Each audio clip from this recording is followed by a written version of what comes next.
Hello everyone, welcome back to my channel. आज का हमारा मौजू है हाउ टू इंक्रीज एचबी, यानी कि हीमोग्लोबिन जो है हम उसको कैसे बढ़ा सकते हैं। हम इसके कॉजेज़ और साइन एंड सिम्टम के बारे में भी सीखेंगे और ये भी सीखेंगे कि हम अपनी डाइट से इसको कैसे इम्प्रूव कर सकते हैं। वीडियो में आगे बढ़ने से पहले मैं आप सबसे रिक्वेस्ट करती हूँ कि अगर आप मेरे चैनल पर नए हैं तो चैनल को सब्सक्राइब करें, बेल आइकन लाजमी प्रेस करें ताकि नेक्स्ट वीडियो का नोटिफिकेशन आपको टाइम से मिल सके, और वीडियो को शुरू से एंड तक मुकम्मल देखा करें ताकि आपको मुकम्मल तौर पर आगाही मिल सके। हम बात करें हीमोग्लोबिन की कि हीमोग्लोबिन होता क्या है और इसका हमारी बॉडी में फंक्शन क्या है। तो हीमोग्लोबिन हमारी बॉडी के रेड ब्लड सेल्स में पाया जाने वाला एक ऐसा प्रोटीन है जो हमारे लंग्स में से ऑक्सीजन को लेता है, तो हमारे वाइटल ऑर्गन और पट्ठों को ऑक्सीजन सप्लाई करता है और हमारी बॉडी में से कार्बन डाइऑक्साइड को खारिज करने में मदद करता है। बात की जाए हीमोग्लोबिन की कमी की शरह की, तो पाकिस्तान में 41% औरतें हीमोग्लोबिन की कमी का शिकार हैं और ये एक बहुत सीरियस मैटर है। हमें इस मौजू को और इस मैटर को सीरियस लेना चाहिए और इसके बारे में हमें आगाही लेना बहुत ज़्यादा ज़रूरी है।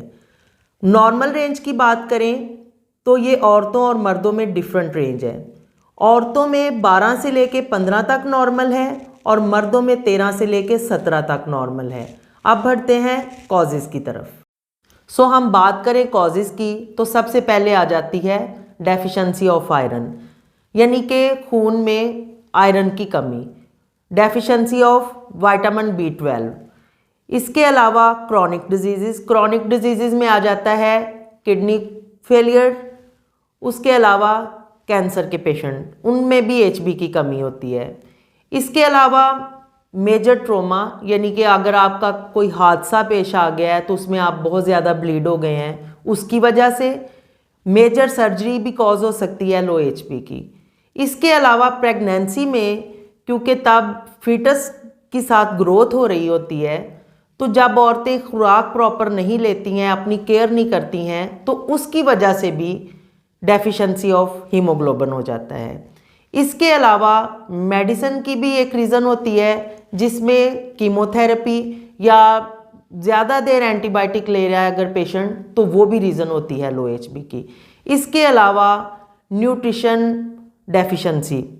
न्यूट्रिशन डेफिशिएंसी में हम जब अपनी खुराक पे प्रॉपर ध्यान नहीं देते हैं, टाइम से खाना नहीं खाते हैं, या हमें जिन जिन चीज़ों की ज़रूरत है हम उन चीज़ों पे ध्यान नहीं देते हैं प्रॉपरली, तो इसकी वजह से भी लो HB की रीज़न होती है।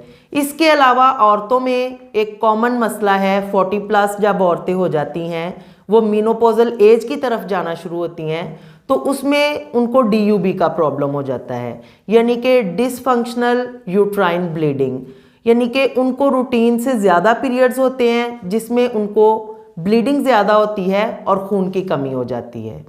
इसके अलावा अब हम सीखेंगे कि हमने इसको जो कमी हो गई है उसको खुराक से पूरा कैसे करना है, और ये भी सीखेंगे कि इसके साइन एंड सिम्टम क्या है। लो HB के साइन सिम्टम की बात करें तो नंबर 1 पे आता है फटीग, यानी जो लो HB का शिकार पर्सन है उसको जिस्म में हर वक्त थकावट और सुस्ती फील होती रहती है, यहाँ तक कि वो सो के भी उठे तो वो फ्रेश फील नहीं करता। इसके बाद बात आ जाती है कि वो हेडेक की कंप्लेन करता रहता है। इसके बाद बात आ जाती है कि उसको SOB रहना शुरू हो जाता है, यानी कि शॉर्टनेस ऑफ ब्रेथ, सांस लेने में दुश्वारी होना शुरू हो जाती है।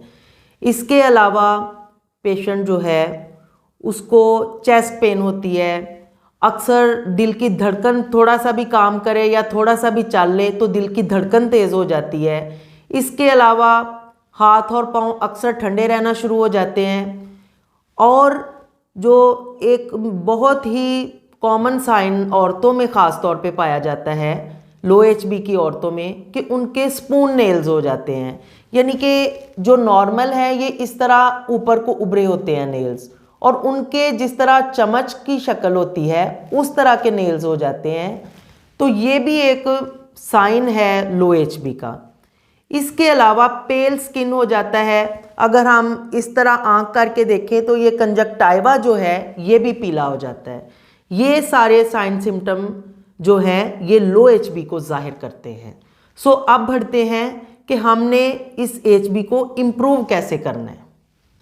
सो अब हम बात करते हैं कि हमने अपनी डाइट के ज़रिए, सप्लीमेंट्स के ज़रिए और डेली रूटीन के ज़रिए हीमोग्लोबिन को कैसे इम्प्रूव करना है।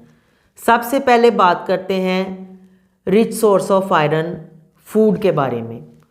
तो उसमें बीफ, चिकन और फिश है। सब्जियों की बात करें और फलों की बात करें तो आसान मेथड में मैं आपको ये बताना चाहती हूँ कि जो सब्जियाँ और फल काटने से काले हो जाते हैं वो सब आयरन बनाने वाली हैं। इसमें सब्जियों की बात करें तो पालक, बैंगन, आलू ये रिच सोर्स ऑफ आयरन है। फ्रूट की बात करें केला, सेब, स्ट्रॉबेरी ये रिच सोर्स ऑफ आयरन है। अब मैं बात करती हूँ आयरन सप्लीमेंट्स के बारे में। आयरन सप्लीमेंट्स में फॉलिक एसिड, सेंगोबियान, इसके अलावा as per doctor advice patients को मुख्तलिफ तरीके से मेडिसिन दी जाती है। तो अक्सर हमारे मुल्क में इस बारे में कैंपेन भी चलती रहती है। तो मैं आपको यही बताना चाहती हूँ कि आयरन सप्लीमेंट हमें गाहे बगाहे लेते रहना चाहिए ताकि अगर हमारी बॉडी में कमी हो रही है तो वो बढ़ती ना जाए बल्कि कंटिन्यू रहे। हमारा जो हीमोग्लोबिन बनने का प्रोसेस है वो कंटिन्यू रहे, वो ज़्यादा ज़रूरी है। इसके अलावा विटामिन सी जो है वो भी आयरन को अब्जॉर्ब करने में हमारी बॉडी में बहुत हेल्प करता है। तो विटामिन सी में नंबर 1 पे आ जाता है सिट्रस फ्रूट।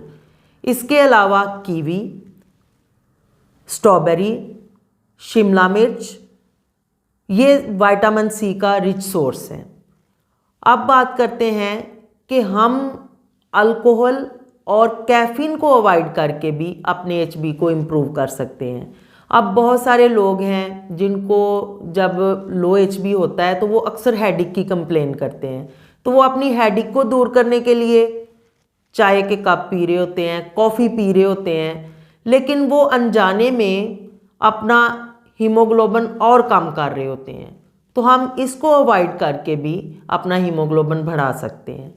इसके बाद बात आ जाती है एक्सरसाइज की, क्योंकि जब हम एक्सरसाइज करते हैं तो हमारी बॉडी में ब्लड सर्कुलेशन बढ़ती है। तो जब ब्लड सर्कुलेशन बढ़ेगी तो हमारी फटीग भी कम होगी और हमारे रेड ब्लड सेल भी ग्रो करेंगे। इसलिए हम इन सारी चीज़ों को अपना के अपने हीमोग्लोबिन को बेहतर कर सकते हैं और अपने जो सप्लीमेंट्स हैं और अपने जो डाइट है, न्यूट्रिशन, प्रॉपर न्यूट्रिशन वाली डाइट लेकर हम अपने आप को बेहतर से बेहतर तरीके से इम्प्रूव कर सकते हैं। और ख़ास चीज़ कि हम अक्सर अपनी खुराक को टाइम से नहीं ले रहे होते हैं। ये भी एक मेजर कॉज है लो एचबी की। अक्सर हम ड्यूटी पे हैं या हमें टाइम नहीं मिला तो हम इन चीज़ों को इग्नोर कर देते हैं, तो वो हमारी बॉडी में आहिस्ता आहिस्ता आहिस्ता वो हीमोग्लोबिन की कमी की तरफ हम चलते जाते हैं।